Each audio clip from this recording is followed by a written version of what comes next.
I went to this auction in '92, I think it was, and there was this cool looking pinball machine. So there were wires hanging down in the background, and you plugged it up, nothing happened.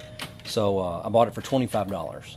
I take it apart and I just scatter all the parts across the basement floor, start to try to figure out what goes with what. Finally got there, so it was pretty rewarding to know I could get all that stuff back together. You know, I guess some people do Sudoku puzzles, and this is kind of my 350-pound kind of Sudoku puzzle pastime. Find some mental challenge. My name's Todd Duff, and I have a pinball collection. I collect pinballs. My favorite part is restoring the games. I got a deal when I bought a bunch of them, right? But I had too many, so I had to sell some off. So I sold one to my grandfather for $100. I would like to know how they worked, because being in kind of the same line, you know, like of work, meaning commercial art, and that's what this is. So how did they get inspired? Did they lock themselves in the basement and force themselves to have ideas, or did they go out and look at the world around them and come back and start to draw? You know, like, what was their process? That would be really neat to talk to them about.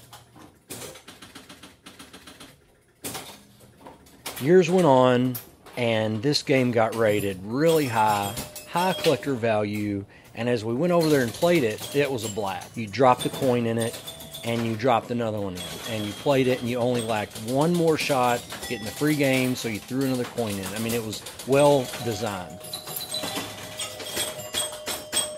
Well, now it's in the basement. It doesn't get played. You know, it's got some clothes on it. It's collecting dirt. And I'm like, man, I really want that game. I'm looking everywhere for that game. So I finally told my grandpa, I'm like, what do you want for the game? I've been trying to buy it subtly for a long time. He's like, well, I don't want something for it. I just want the game. I'm like, well, you don't play it. And it doesn't even work, I don't think. It's just sitting down there. I'll give it a good home. He's like, well, it's okay where it is.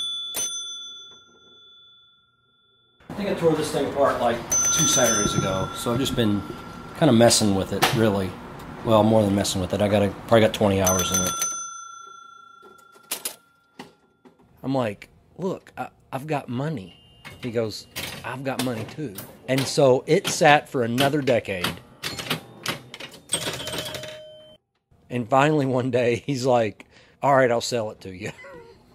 I gave him $100, hauled it back, and then restored it, and now I get to play it. So I tell the story in a 2 or 3 minute time frame, but this was like an eternity.